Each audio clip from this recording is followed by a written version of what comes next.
So he's saying that Gladwell is either, 1, saying something we already believe, or 2, saying something we never believed.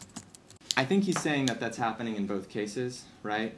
Because what Pinker is doing is, it all turns on this.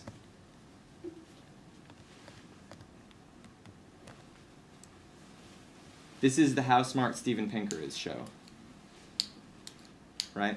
The reason that Malcolm Gladwell is wrong about us believing this about believing this sort of,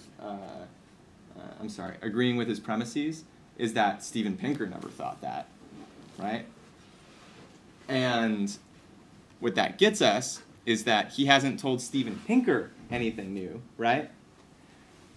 And that is what makes for this, and that's what makes for this hard break, right?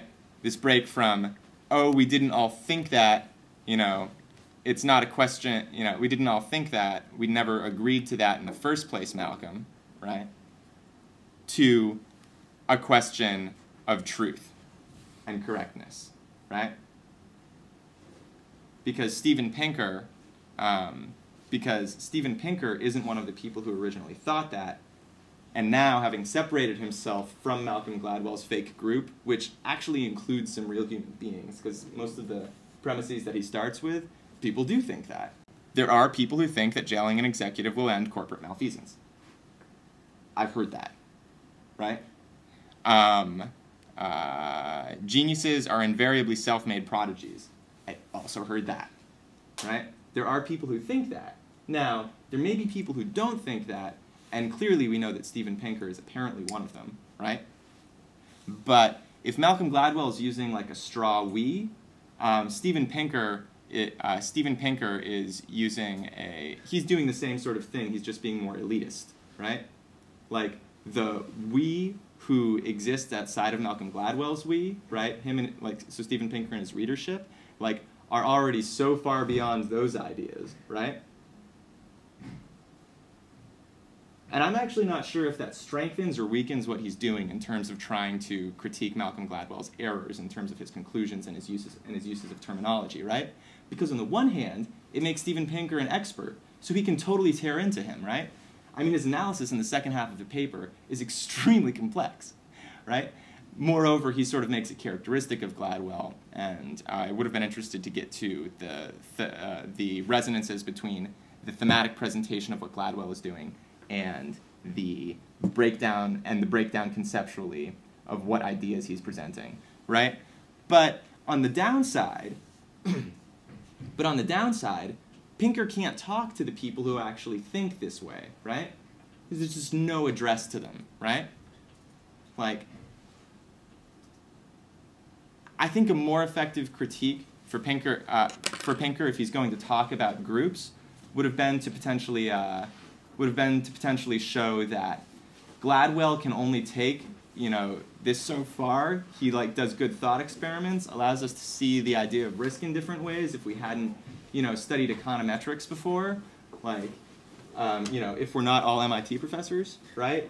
And a lot of the population of America is not an MIT professor. I'm sorry, Harvard, right? So a more effective critique would be to say, look at where Malcolm Gladwell takes us, but it's only half the game, right? Don't stop there and just talk at your cocktail party, you know, stand at your cocktail party, you know, and spout off sententiously that risks are easily manageable and accidents are not easily preventable, right? If Steven Pinker tried to actually do his job and be an educator and continue to push ideas farther, then that would have been a greater contribution to the human race than what he just did. So I'm being a bastard to everybody this week. Sorry about that. Okay, here's what I want you to do for Monday. Read Chris Ketchum. We'll talk about it, but I want you to redo your entries for the blog, and here's why. Just a quick critique. We talked about when we were doing our last papers and we were outlining the fact that you can't elaborate your own argument when you can't articulate your own argument when you go point by point by point in the order that the author has presented their points, right? Because then it's going to squeeze your voice out. You're not going to be able to reformulate what they're saying. And everybody except for one person, I think, did exactly that, right? Everybody said, Steven Pinker opens his article, right? There were a couple examples where people said, Steven Pinker opens his article, you know, Steven Pinker opens his article harshly in order to, I mean gently, in order to make his takedown, you know, more dramatic, right? And that just, but that's a question of a device. That's not a question of the order in which he puts the ideas forward. So you can talk to me about like the order that he puts the ideas forward as long as you can tell me why you're talking about that order, right? If you just say he does this and next he does that, and you don't tell me why it's important that he does B after A, then that's true but trite. Okay? What I want to know is what's Pinker's big idea, and he's got a few of them in the article, right? So pick one of his big critiques of Gladwell, put that at the top of your entry, and then explain to me, right, what that critique means and how effective it is. Okay? Cool. Thanks, everybody. Sorry I went over.